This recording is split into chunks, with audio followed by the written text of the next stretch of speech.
Selamat datang rekan-rekan di channel ini. Video kali ini kita membahas terkait dengan kebijakan honorer yang bakal diangkat menjadi P3K per waktu. Bagaimana respon Menpan RB Abdullah Azwar Anas terkait dengan rencana kebijakan ini? Silakan disimak dan ditonton secara lengkap di video ini. Rekan-rekan sekalian, Menteri Pendayagunaan Aparatur Negara dan Reformasi Birokrasi Bapak Abdullah Azwar Anas telah menyampaikan bahwa perihal rencana pengangkatan honorer menjadi P3K per waktu. Sebelumnya Kementerian Pendayagunaan Aparatur Negara BKN hingga Komisi 2 DPR RI telah sepakat bahwa akan menyelesaikan persoalan tenaga honorer dan melakukan pengangkatan menjadi pegawai pemerintah dengan perjanjian kerja.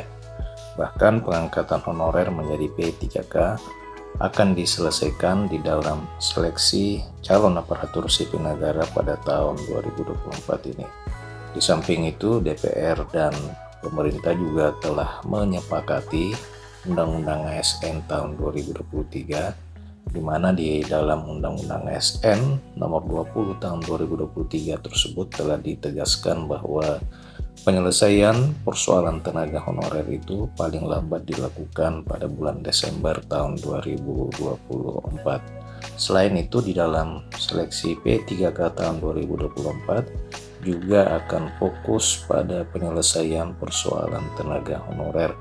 Menurut Menpan, P3K atau pegawai pemerintah dengan perjanjian kerja merupakan satu-satunya solusi dan akan menjadi fokus utama pemerintah untuk menyelesaikan persoalan tenaga honorer. Rekan-rekan perlu garis bawahi bahwa P3K ini merupakan fokus utama pemerintah di dalam penyelesaian persoalan tenaga honorer. Itu yang berapa kali ditegaskan oleh Menpan RB saat disinggung terkait dengan langkah pemerintah di dalam rangka penyelesaian persoalan tenaga honorer.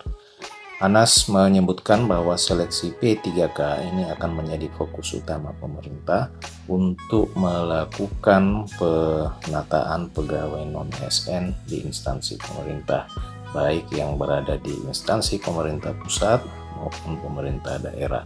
Sementara itu, Anas juga menjelaskan bahwa mekanisme pengangkatan P3K paruh waktu nanti akan diatur di dalam peraturan Menteri Pendayagunaan Aparatur Negara.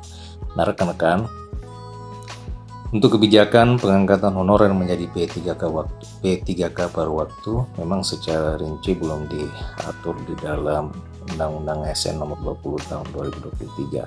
Nantinya kebijakan ini akan diatur di dalam peraturan Menpan RB. Akan tetapi berdasarkan pernyataan dari Menpan RB memang ada skema pengangkatan honorer menjadi P3K paruh waktu khusus bagi tenaga honorer yang tidak mendapatkan alokasi formasi yang diusulkan oleh pemerintah daerah. Anas menyebutkan bahwa ketentuan mengenai mekanisme seleksi dan pengangkatan P3K paruh waktu nanti akan diatur lebih lanjut di dalam peraturan Menteri Pendayagunaan Aparatur Negara. Meski demikian, pemerintah telah memastikan bahwa tahun 2024 ini akan dilakukan seleksi CASN yang mengakomodir para tenaga honorer. Seleksi CASN ini sendiri itu akan terbagi menjadi 3 periode. Periode 1, periode 2, dan periode 3, di mana untuk periode 1 fokus untuk pengangkatan CPNS, sementara untuk periode kedua dan 3 akan mengakomodir pendaftaran dan seleksi CPNS maupun P3K. Jadi rekan-rekan sekalian, yang perlu dipastikan bahwa seluruh tenaga honorer khususnya yang telah terdata dalam database BKN wajib mengikuti seleksi agar supaya bisa diangkat menjadi P3K penuh waktu jika ada formasi, dan bisa diangkat menjadi P3K per waktu apabila formasinya tidak ada diusulkan oleh pemerintah daerah. Rekan-rekan sekalian, demikian video kali ini. Terima kasih telah menyaksikan. Sampai jumpa di video berikutnya.